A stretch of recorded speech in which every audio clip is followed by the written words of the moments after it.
Yo creo que el asunto del conocimiento y de acumular conocimiento y de acumular saber es importantísimo a lo largo de la vida.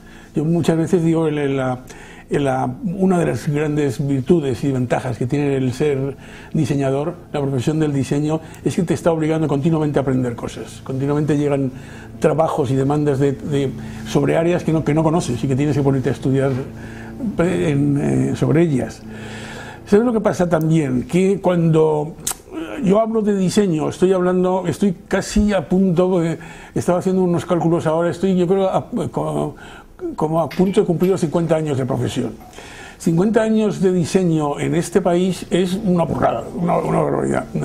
Y entonces, a lo que llamábamos diseño en los años 70, a lo que llamamos diseño en los 90 y a lo que llamamos diseño ahora en estos momentos, son universos muy, muy diferentes. Entonces eso hace que yo sea un modelo de diseñador generalista. Es decir, en el estudio efectivamente hacemos diseño gráfico, industrial, de identidad corporativa, desarrollo de producto, pero eso cada vez va a ser más raro, va a ser más extraño. Eso corresponde a una época de introducción, el diseño en la sociedad española, una sociedad que viene de la dictadura, que viene de la autarquía, y donde hay una demanda de diseño enorme. Esa situación empieza a temperarse y las áreas de diseño empiezan a especializarse entonces, de modo que un estudio generalista como este o un diseñador generalista como soy yo va a ser una especie, yo creo que es una especie en vías de extinción. Cada vez más lo razonable además es que haya áreas de especialización. Y en ese sentido, un poco con la pregunta inicial, es que hemos tenido que hacernos, hay una generación en la que hemos tenido que inventarnos todo. Somos una generación autodidacta por pura exigencia, ¿no?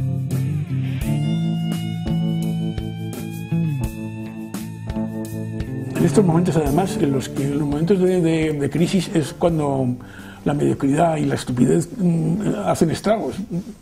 Todo empieza a valer, todo más o menos vale, pero hombre, yo tengo las peleas que voy teniendo ahora son terribles, porque es que son peleas en las cuales yo soy más exigente con mi trabajo que mi cliente. Y eso es fatal, ¿no? Eso es pero hombre, no te pongas así, venga, ¿qué más da? Si está, no da igual, es que no te das cuenta que esto está mal hecho, esto está mal impreso, hay que repetirlo, pero hombre, no seas exigente, te pones un pesado y que no ahí no podemos transigir, porque además es que en cuanto transijas estás perdido.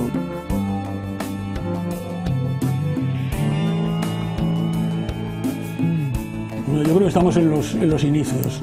Ahora estamos con un programa de señalización, con un modelo de señalética para ciudades patrimonio de la humanidad, y en el que lo que voy viendo conforme... Lo que pasa es que aquí cada 2 meses las novedades son tales que o te das mucha prisa o lo que estás haciendo ya se te ha quedado. Pero estamos viendo, por ejemplo, las posibilidades en el iPod de tener toda la información, o sea, ya las guías, las señales, o sea, te sobran si tienes unos buenos programas. Entonces ahí se está en la exploración del territorio, digamos, con todos estos desarrollos tecnológicos, se van a producir unos cambios sustanciales, ¿no? Bueno, en España no desesperar, ¿no? Dotarte de un buen sentido del humor, recurrir al gin tonic de vez en cuando, y aprender de todo, Es tener en cuenta que, en mi opinión, no existe todavía ni siquiera. El diseño es una disciplina muy reciente.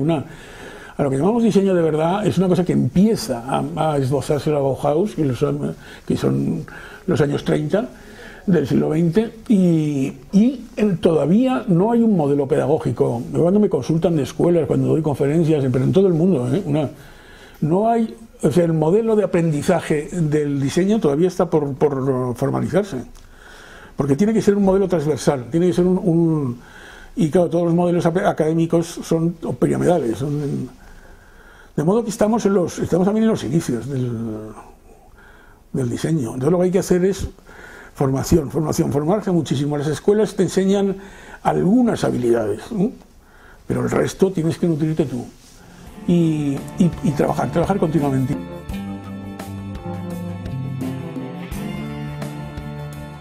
Hay un proceso creativo además riguroso e implacable, que es coger un lápiz, hacer así, y coger un cuaderno y entonces empezar a hacer, a escribir y a dibujar.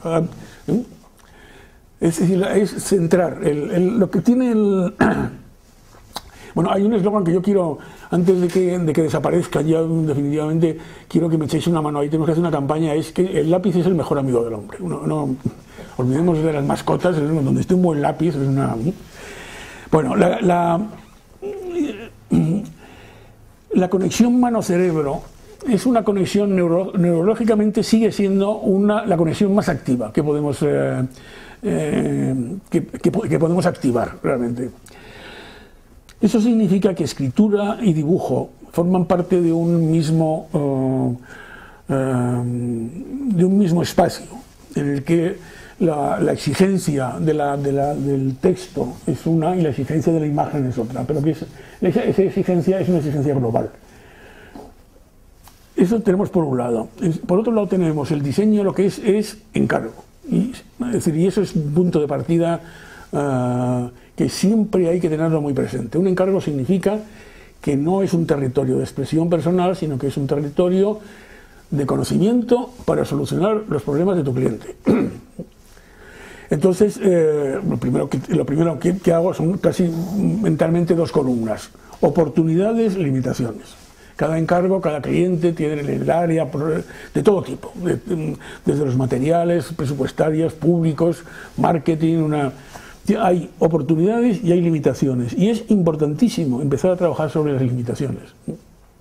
Eso muchas veces colegas que se quejan, no, es que no...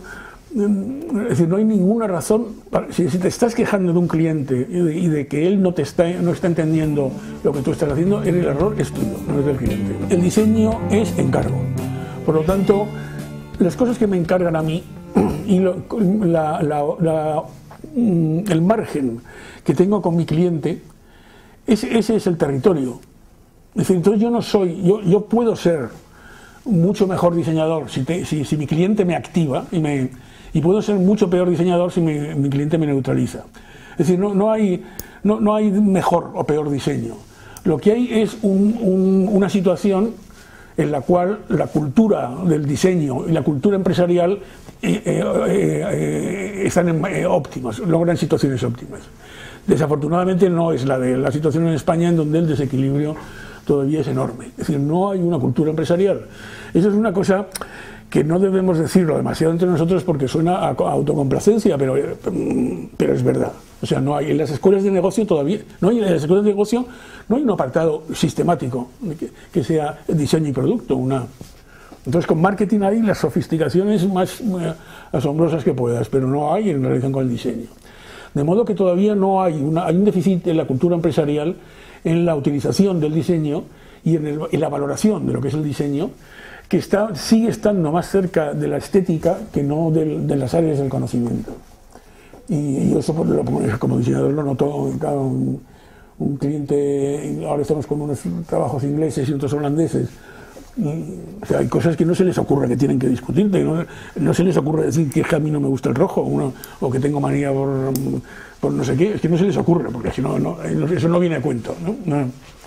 En cambio aquí eso te puede llevar 2 horas discutiendo con un consejo de administración de un banco, vamos, de modo que yo creo que el nivel del diseño es en aquellas áreas, por ejemplo, en donde es más inmediato y menos costoso, por lo tanto se refleja mejor, como es por ejemplo el diseño editorial yo creo que el nivel del diseño español es muy bueno.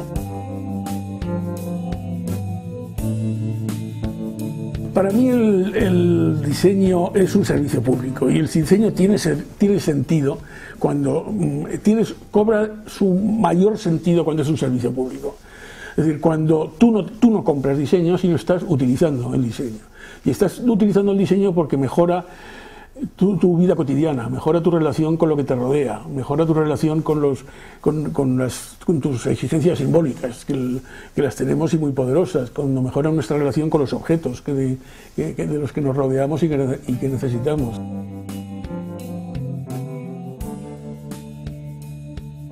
la identidad corporativa de la ONCE es, fíjate la aparente paradoja. Una organización de ciegos toma conciencia de que su identidad visual es esencial para el crecimiento. Esto fue como en el año 80, una cosa así. En aquellos años la ONCE era una organización de beneficencia, es decir, prácticamente lo que pedían era limosna por la calle. Y hubo una generación, verdaderamente gente muy inteligente, y me llamaron y me explicaron: nuestra situación es esta, pero nosotros lo que necesitamos es socializar al ciego y convertirlo además y convertir eso en una fuente de recursos.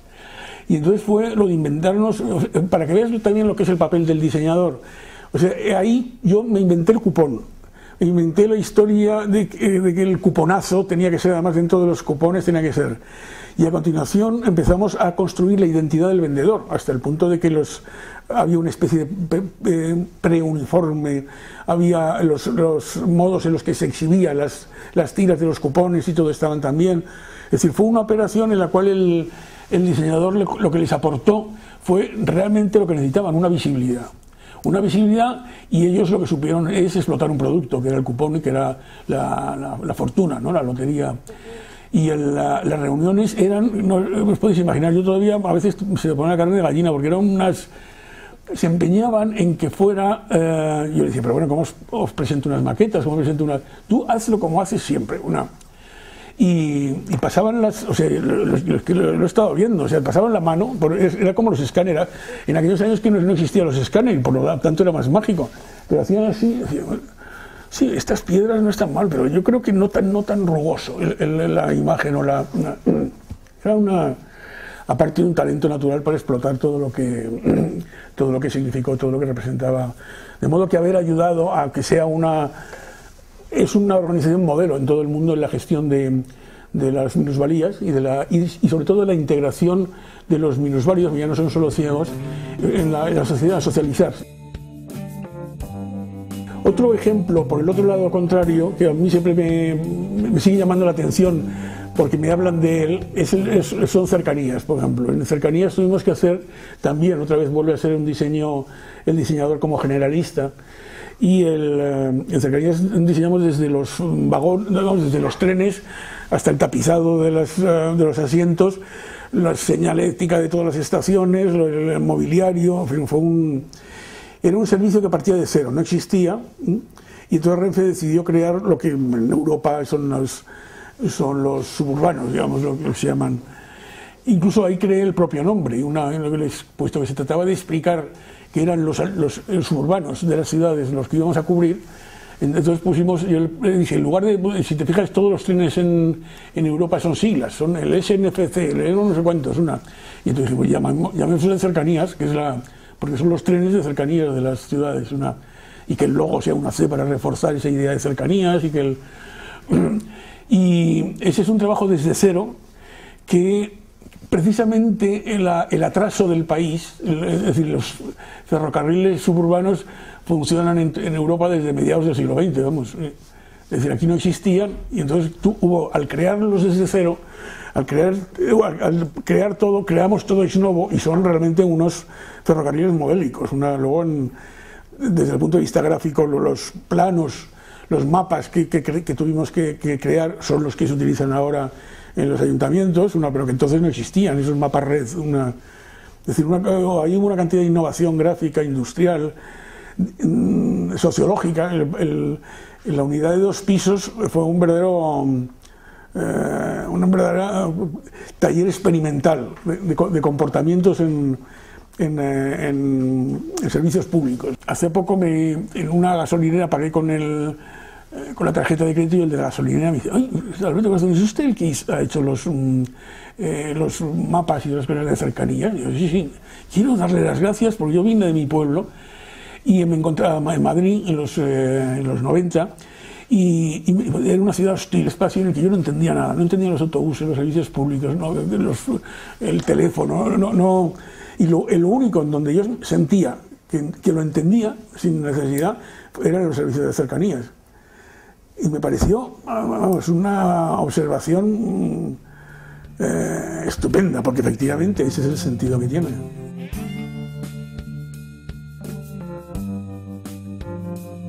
Pues hay uno que murió hace 2 años, y Tibor Kalman, que a mí me parece un modelo de diseñador también generalista. Es decir, absolutamente todo lo que tocó y todo lo que, además era muy joven, yo creo que tenía 50 años, todo lo que hizo. O sea, puedes ir buscando ahora sus trabajos y todo tiene un punto de vista, un enfoque, tan inteligente y al mismo tiempo tan sensible en la escala en la que sea. Enric Sato es la referencia. Afortunadamente somos muy amigos, además desde siempre, desde el inicio, y nos estamos relacionándonos continuamente, y para mí es una fuente de... No, ya le pasa igual, quiere decir que realmente los intercambios que nos hacemos no son muy agradables. Y yo, de verdad, si yo tuviese que fuese un empresario o un amigo empresario y me pidiese que le aconsejase un diseñador para todo que tuviese que ver con comunicación gráfica, con comunicación visual, en el sentido más amplio, le recomendaría sin duda que fuera Enric.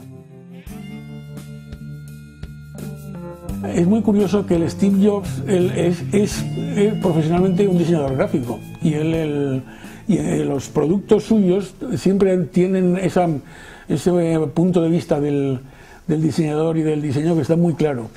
Era un diseñador gráfico y además un experto en tipografía, y ahí se nota una cultura de diseño. De modo que en estos momentos, yo el otro día lo hablaba con unos amigos, todavía son unos gadgets que apetecen más por lo que son, que no por los resultados que te dan. La sintomatología es clarísima. Yo creo que no, y mi mujer cree que sí. Y efectivamente yo creo que sí. Lo que pasa es que ahí las palabras son peligrosas. No es una deformación profesional, es una virtud, hay que reivindicarlo. Es decir, es un modo de mirar. O sea, nos vamos acostumbrando y miramos el entorno, miramos lo que nos rodea, y los estímulos que nos interesan son efectivamente estímulos que están ligados a la comunicación visual, a la comunicación simbólica, a los repertorios objetuales, Pero yo creo que una de las cualidades del buen diseñador es la mirada. Cuando miras, saber discriminar bien.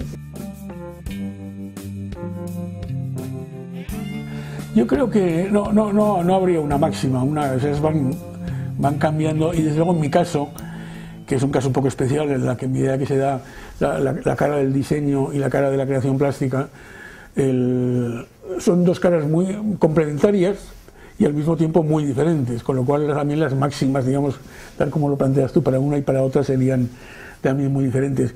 Yo insisto cada vez más en que lo importante es que nuestro comportamiento sea un comportamiento inteligente. Y yo creo que lo digo tratando de utilizar las palabras en el sentido etimológico más profundo que tienen. Yo creo que el enemigo que tenemos en estos momentos es la estupidez. La estupidez es peligrosísima, es contagiosa, es tóxica, es